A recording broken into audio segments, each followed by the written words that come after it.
Hi everyone.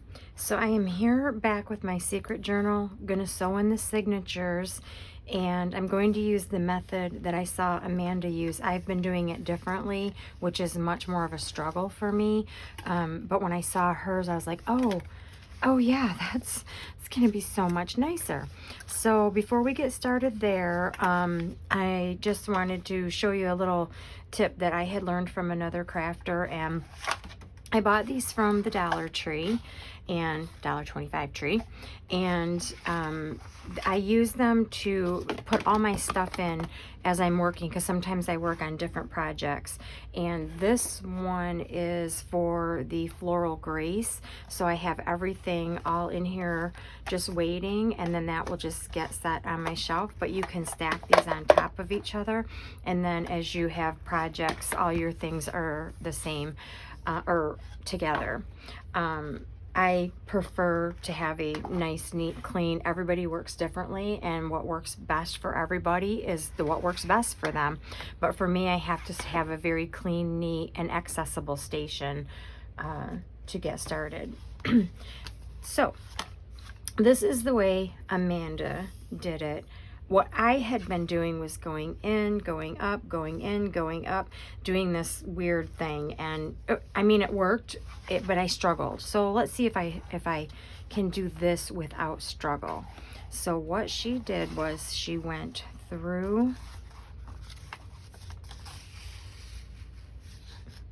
the first hole. Then she went to the top. And I just always struggle with this, so I'm gonna fumble here for a minute until I find the holes. There we go, I can feel them. Okay, so then she brought this one, and now see, the other way I was doing it, I would have went back down and back through, but this way she went to the bottom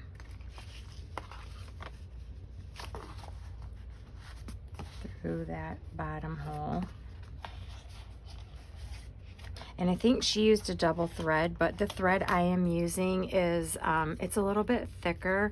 It seems to have worked for all my projects. I haven't had anyone, you know, tell me it hasn't. So I'm just using one, and if I was using thicker pages I might double it up, but so okay, let's get back in here. I'm stuck. Okay, probably not the best clips too. All right, so then let's see, brought this one straight down and then went back through the middle one without crossing the threads. And see, this is where I always struggle, but I do like the look of it, so I'm just going to pull that back out, and I can tighten it up. I think the way she does it will allow me to tighten it up later without, oh, come on. There we go. So then she did this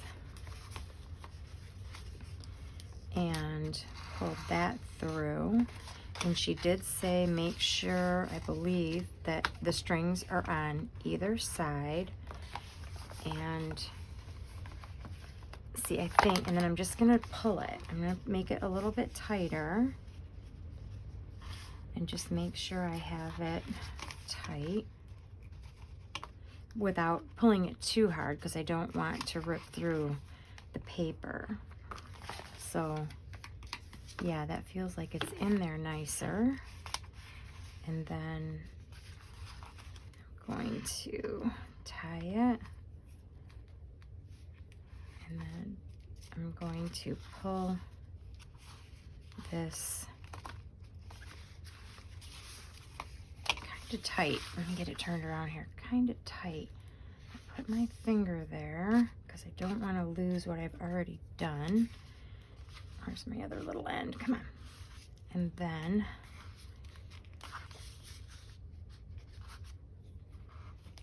this is where I always seem to lose the tightness, is when I'm trying to tighten this down. But let's see. Yeah, that's pretty good. That's pretty good. So yay. Hopefully I've caught all the pages, because that's another thing I've done in the past. And then, of course, she tied it in a bow, and I'm just going to put another knot in there and make sure it's secure.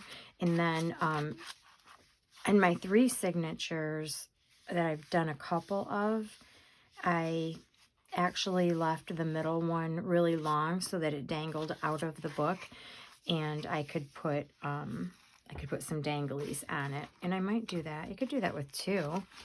But yes, oh my gosh, thank you, Amanda, because I was struggling so much with signatures, but this is great. That worked. Okay. Anyway, I'm excited, and I caught all the pages, Yay, I'm so happy. Didn't go through. All right, so I'm going to go ahead and now get the second one in, and then I'm just going to speed this up. But one thing I didn't mention at the beginning is my string is quite long, and the concept is you go 3 widths of the book. So 1, 2, 3, and I just give myself a little bit more because I do struggle so much with it. So I just give myself a little bit more to work with so I can hang on to it. All right. Fingers don't work like they used to. That's for sure. But I'm so thankful I can still do this. All right, so I'm going to go ahead and do the same thing. And I'm just going to speed this up.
There we go. Now I do have some long strings here, but like I said, I might put some beads dangling down. I don't know. We'll see. I never cut them off until I decide. I did put a hole up here, which maybe I did. I don't know if I remember to show, or did I put a hole up there? Wait a minute. That was in my other book. No, I thought I put a hole because I wanted to put a charm. Yeah. I think I did.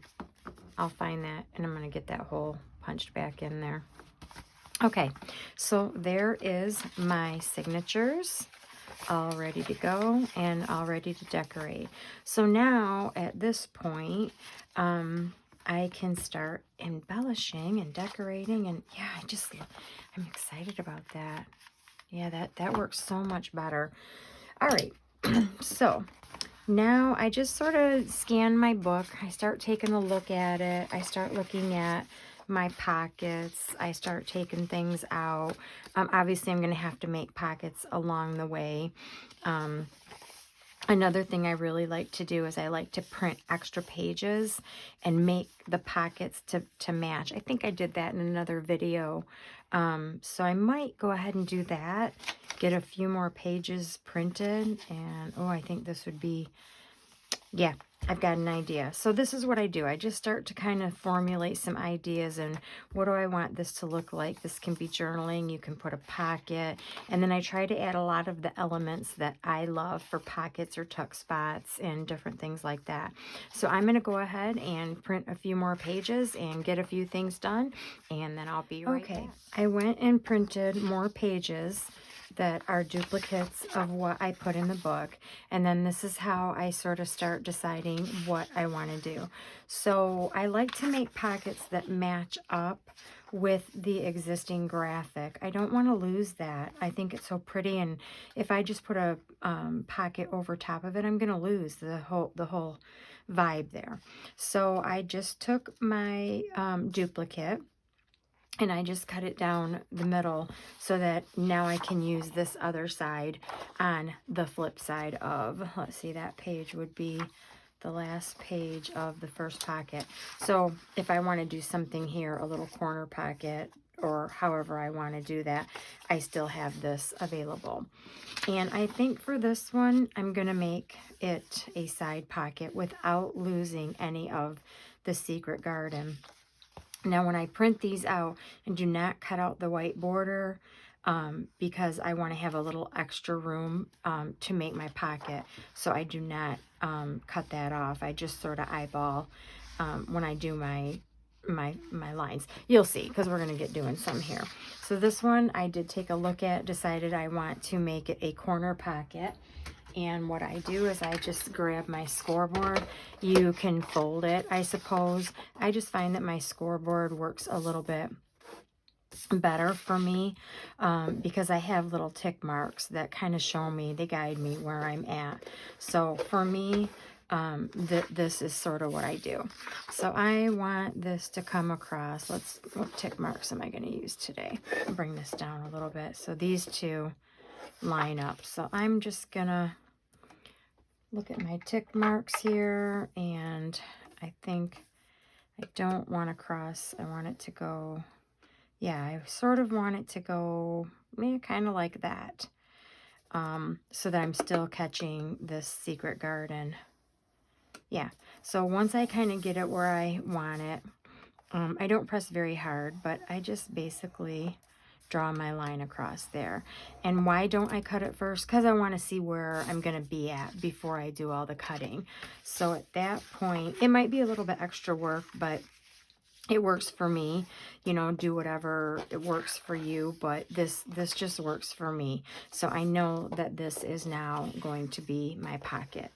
So I'm going to take that, and then what I'm looking for, and I did this one pretty good, but if this butterfly was to hit near the butterfly or something, or let's take a look at this flower. This is where I'm going to line this up so that I can make sure that's getting in. So when I make this little line here to tuck it in, it's going to be about, so I just sort of eyeball the rest, and I don't want this impeding into the corner either, because you don't want your book to not close. And then the bottom is the same thing, but it usually ends up lining up pretty well, so I don't really worry about it. It's just getting that first one in there. So then what I'll do is I'm just going to cut off that excess. Okay. And then I'm going to do the bottom, which is probably about, I usually like the 3/8 usually seems to work pretty well, but I want to see sort of where this is lining up. I'm going to kind of turn it over, and I think I'm just going to do just 1/4 of an inch off of the bottom, or turning it up. I like to turn my ends. You could just glue it in like that, but I like to turn them up. So I'm going to go ahead and do about 1/4. Make sure I'm in shot here.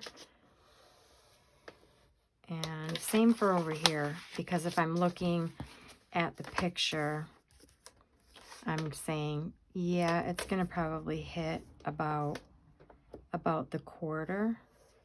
Yeah, it looks like the 1/4's fine. So I'm going to do that. And then over here, I might go in on this one a little bit further, only because it's in that corner of the spine and I don't want it to be in there. So I will take that at the 3/8. And then basically I just fold my pages. And what I'll do is I go through and I get them all together. I decide which page is going to get what. Sometimes I put little sticky notes and I draw little pictures of what pocket that's going to get. I put it throughout the pages. I make the pages.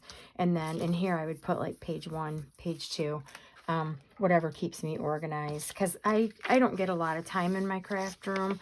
I have to come back quite a bit in between other things that I do. So I have to keep organized so I remember what it is I was doing.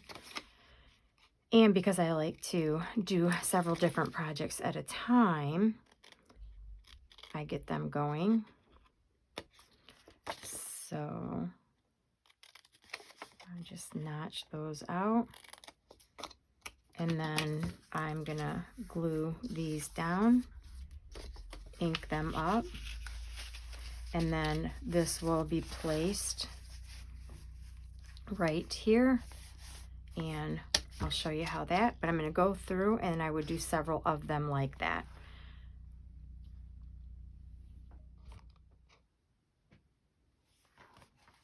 Okay, so as you can see, I've inked the edges and then I just glued the 3 sides, and then that created my little pocket. Then and it also didn't take away from the graphic. So I usually do this on the graphic pages, and then of course I can stuff things in there. So I'm going to go ahead and do the same thing throughout, and my last video will be a flip through when the book is done. Thanks everyone. Bye.